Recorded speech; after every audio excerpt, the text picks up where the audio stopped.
नमस्कार, शंखनाद न्यूज चॅनलच्या बातमीपत्रात आपल्या सगळ्यांचं स्वागत आहे। सुरुवातीला पाहणार आहोत मुख्य बातम्या। महाराष्ट्र प्रदेश अध्यक्ष चंद्रशेखर बावनकुळे यांचा मुलगा संकेत बावनकुळे यांच्या कारनं रविवारी मध्यरात्री एका दुचाकीसह 5 गाड्यांना धडक दिली होती।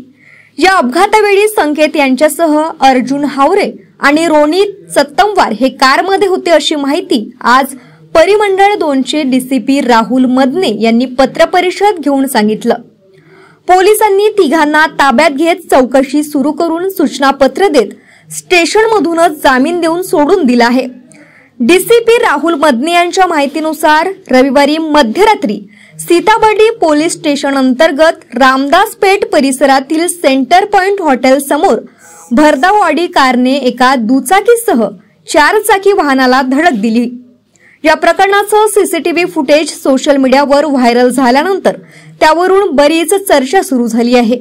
ही कार भाजपा प्रदेश अध्यक्ष चंद्रशेखर बावनकुळे यांचे पुत्र संकेत बावनकुळे यांच्या मालकीची आहे। आधी कारची नंबर प्लेट काढून ठेवल्याचं दिसून आलं होतं, मात्र नंतर ही नंबर प्लेट कारमध्येच असल्याचं राहुल मदने म्हणाले। त्याच्यामध्ये अर्जुन हावरे आणि रोनित चित्तमवार हे दोघ जण। नंबर प्लेट नाही, नंबर प्लेट जाणीवपूर्वक गायब केली गेली असे पण आरोप आहे। नंबर प्लेटच्या अनुषंगाने आपल्याला नंबर प्लेट सहित गाडी आपण सीज केलेली आहे आणि सध्या आपल्या ताब्यात। त्या अनुषंगाने आपण त्यांचं मेडिकल केलेलं आहे। कुठेही गंभीर जखम नाहीये, किरकोळ जखमा आहेत, आपण त्यांचं मेडिकल पण केलेलं आहे। आणि त्याच्या अनुषंगाने आणखी कोण होते 2 गाड्यांचं आतापर्यंत 3 गाड्यांचं नुकसान त्यामध्ये झालेलं आहे, 2 4 व्हीलर आणि 1 2 व्हीलर। आपण चौकशीसाठी बोलवलं होतं आपण ड्रायव्हरची, आणि त्या दिवशी जे रात्री आपल्याला जे 2 लोकांनी पकडलं होतं त्याच्या अनुषंगाने दोघांची फक्त मेडिकल झालेली आहे।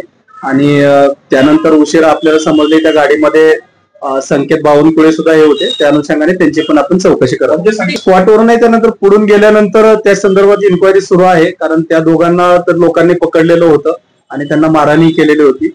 त्यावेळी संकेत तिथं नसल्याबाबत आम्हाला माहिती नाही। आम्हाला नंतरच्या तपासात जेव्हा हे रोनित आणि अर्जुन आम्ही ताब्यात घेतले आणि त्याच्या अनुषंगाने इन्क्वायरी केली, त्यांच्या जबाबत आम्हाला निष्पन्न झालं। त्या अनुषंगाने आम्ही सीसीटीव्ही फुटेज चेक करून तपास करत आहोत। महाराष्ट्र प्रदेश अध्यक्ष चंद्रशेखर बावनकुळे यांचा मुलगा संकेत बावनकुळे यांच्या कारने हा अपघात झाला असल्यामुळे पोलिसांकडून कारवाईत दिरंगाई करण्यात येत असल्याचा आरोप विरोधकांकडून लावण्यात येत होता। एवढंच काय, तर पोलिसांनी स्वतः या प्रकरणात हस्तक्षेप करून सीसीटीव्ही फुटेज डिलीट केल्याचा आरोप देखील या घटनेत लावण्यात आला होता। मात्र हे सर्व आरोप खोटे असून आमच्यावर कुठलाही राजकीय दबाव नसल्याची माहिती डीसीपी राहुल मदने यांनी दिली। 2 दिवसांनी संकेत बावनकुळेंचं नाव पुढे का आलं याबाबत विचारणा केली असता संकेतने कारमध्ये असल्याची बाब उशिरा कबूल केल्याची माहिती देखील पोलिसांकडून देण्यात आली। कॅमेरामॅन सचिन सह सनी भोंगाडे, शंखनाद न्यूज नागपूर। अरे एक काळ होता जेव्हा घरच्या बायांले पाण्यासाठी मैल मैल दूर जावं लागे। गावात विहिरी होत्या पण पाणी स्वच्छ नसल्यानं रोगराईचा भ्या होता ना। जल जीवन मिशनमुळे नळाचं पाणी घराघरात पोहोचायला लागलं। अरे गावातल्या 4 बुक शिकलेल्या पोरी आता जल सुरक्षक बनून पाणी स्वच्छता बघताय, वेळच्या वेळी पाण्याची तपासणी करताय। आता पाण्यामुळे होणारी रोगराई बी थांबली आणि डॉक्टरवरचा खर्च बी वाचला।